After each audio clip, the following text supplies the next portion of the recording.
Yo lo que le estoy diciendo, y ahí está signado, y el signo histórico de los dominicanos, y la única riqueza real que tienen las mujeres y los hombres dominicanos, es su heroísmo. Y en ese sentido, les quiero decir que él fue el comandante. Él fue el comandante supremo de esas 4 campañas. Tomando en cuenta que no estamos hablando, como tú dices, de ahí que ahí también se te fue el poeta exacerbado, por razones lógicas, de los machetazos. Realmente, Santana no fue un genio de la guerra. Santana fue una voluntad avasallante. Sí. Tengo la impresión, es un criterio muy mío, que los soldados dominicanos siempre fueron victoriosos en la batalla, sencillamente porque le temían más a Santana que al enemigo.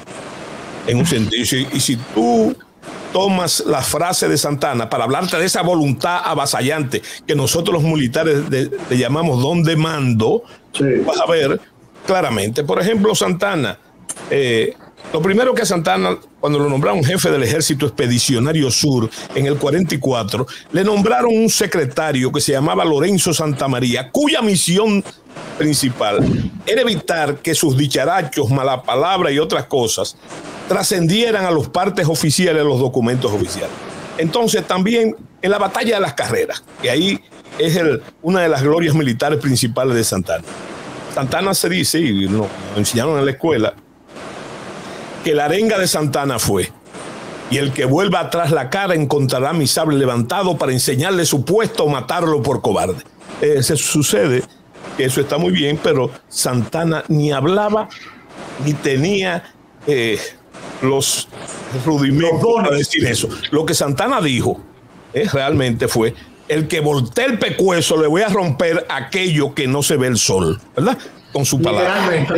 Realmente. Bueno, y lo mismo pasó, y eso se sabe documentalmente, que en la batalla de San Tomé en el 55, siendo él, como ya he dicho, el presidente de la República estacionado en Aizua, mandó a buscar al general Cabral, que es el héroe de la batalla de San Tomé, y le dijo: general, trate de parar a los haitianos allá, porque si usted no se muere allá, se muere aquí.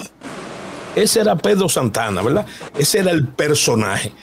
Hay una cosa que tú mencionaste que hay que tomar muy en claro, y que es parte, no solamente de la idiosincrasia del dominicano, sobre todo de su dejo cultural, no solamente del dominicano, sino del cubano también.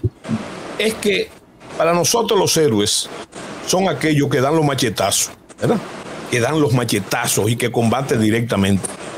Pero realmente Santana no era un combatiente, combatientes eran otros.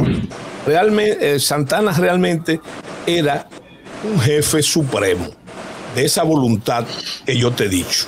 Y eso está muy bien expresado por muchos historiadores dominicanos. Por ejemplo, Cayetano Rodríguez, no del Prado, sino el abuelo, dice precisamente que Santana era capitán y Duvergé era teniente. Pero hoy en día te diré que la doctrina militar, cuando habla de ese tipo de liderazgo, es claro.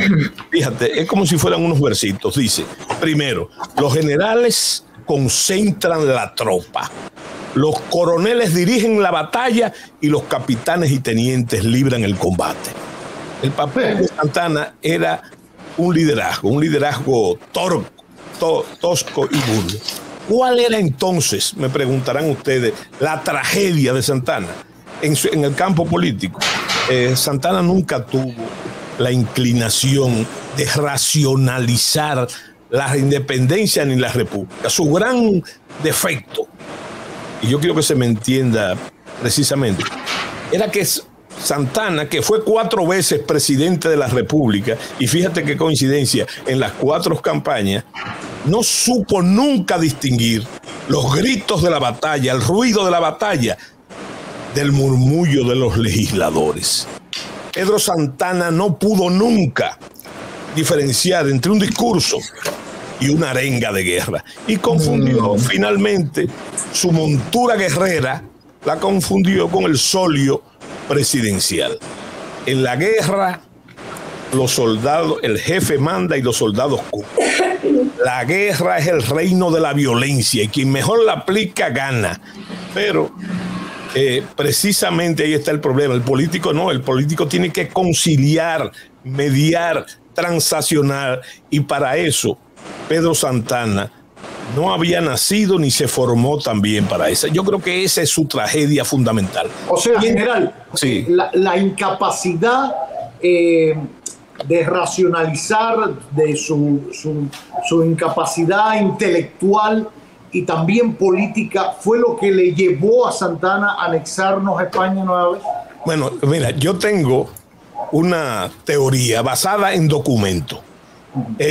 Los santanistas y una gran parte de la población piensa que Santana, y eso se ha dicho mucho desde el siglo XIX, se comenzó a decir que Santana, la anexión es fruto de protegernos a nosotros contra Haití. Y eso es una pobre observación, porque resulta que la anexión se produjo en el 61 y la guerra con Haití terminó en el 56, en el 1856, con la batalla de Sabana Larga. Una victoria total frente a Haití. Y de ahí hasta hoy, los haitianos nunca han invadido militarmente la República Dominicana. Y el peor mentiz es precisamente que el soldadito dominicano, descalzo, mal armado, en inferioridad numérica, venció precisamente el poder más grande de la tierra, que era el poder español en la restauración. Ese es el principal mentiz a ese argumento. Yo lo que creo es que Santana hizo la anexión por un problema político.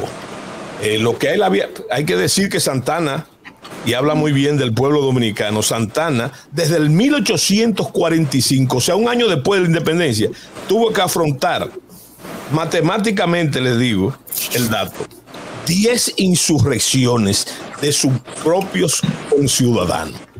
Entonces, ya vencido Haití, la República postrada económicamente, él quiso preservar, y a eso llamaba él su legado, ¿verdad?, sus posiciones políticas y sobre todo económicas, porque el Hato dominó económicamente la nación por 300 años. Entonces yo le digo que venía emergiendo una nueva fuerza que en Cuba también fue determinante, que eran los cosecheros del tabaco del norte, donde hoy se producen precisamente el tabaco de esa zona. Y entonces, para preservar su legado como gran jefe atero y de su clase atera, entonces ellos decidieron primero asaltar el poder político en el 44 y después, para preservar ese poder que habían logrado en base al despotismo, entonces llegaron al gran delito, al gran crimen de la anexión a España. Una última pregunta por la parte histórica, porque después me gustaría hablar un poquito de la política también actual, ¿no? Pero a propósito del machete, por eso me ha llamado la atención. En el caso de la historia cubana, se recuerda que fue Máximo Gómez, un dominicano de pura cepa, pero que nadie se atreva a quitárnoslo como un cubano también de pura cepa. Sí. El hombre más grande, el generalísimo, bautizado así en la historia de la Revolución Cubana desde 1868 hasta el final. Él introdujo la carga al machete. ¿Tiene alguna relación? Y en este momento de la historia, Gómez estaba del lado español, para que la gente esté clara. Sí. Y después de un convencimiento y de otras cosas vividas, es Martí quien lo convence para ir a la guerra necesaria y liberar a Cuba. Y es Gómez quien entra a Santiago, ya libre Cuba, o sea, habiendo liberado a Cuba, ya Martí muerto, Maceo muerto, es el hombre que queda frustrada la independencia con la intervención americana. Pero la historia recuerda a Gómez, entre otras cosas, por la carga al machete. ¿Cuál es el vínculo entre estas dos figuras y esta referencia al machete? No, desde el punto de vista político ninguno, pero sí el machete. Tú hablaste del generalísimo Máximo Gómez, pero Máximo Gómez fue llamada llamado, por ejemplo, y es el titular de un diario argentino de la época, como el Napoleón de las guerrillas, el verdadero Napoleón y creador de las guerrillas fue el generalísimo Máximo Gómez. También lo cita Mao Zedong. El diario de Gómez era uno de los libros de cabecera de Mao Zedong antes y después de la larga marcha. Pero yo pienso que hay que tomar muy en cuenta, y yo lo veo desde un punto de vista general.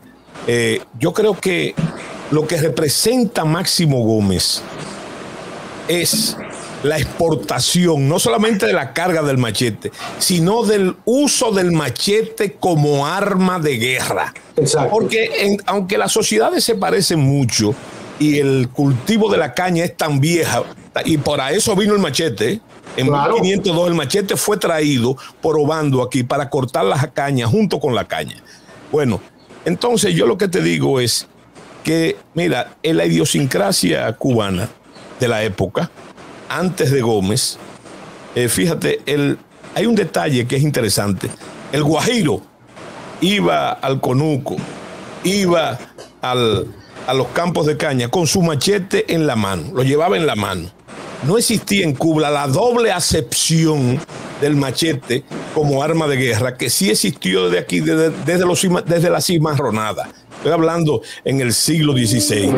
Yo lo que te digo a ti entonces es que Gómez lleva el machete como arma de guerra y por lo tanto su técnica. ¿Dónde lo aprendió Máximo Gómez? Lo aprendió aquí, como tú dices, luchando contra los españoles, pero a favor de los españoles.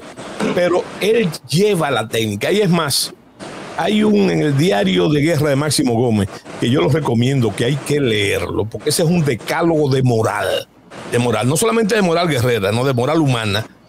Máximo Gómez dice textualmente: ay, si no hubiera muerto el valiente Luis Marcano, de ese Máximo Gómez que se habla hoy no se mencionara. ¿Y qué quiero decirte con eso? Que no solamente fue Gómez que llevó el machete, la táctica del machete a Cuba, no solamente fue él, fue una playa de dominicanos que después de la guerra restauradora llevaron el machete a Cuba y así lo impusieron. Naturalmente para el cubano no fue extraño adoptar esa técnica, porque también como el dominicano lo conocían como instrumento laboral muy fácil. Es más, para entrenarse en el uso del machete en la guerra, solamente basta haber trabajado en un campo de caña o en un conuco.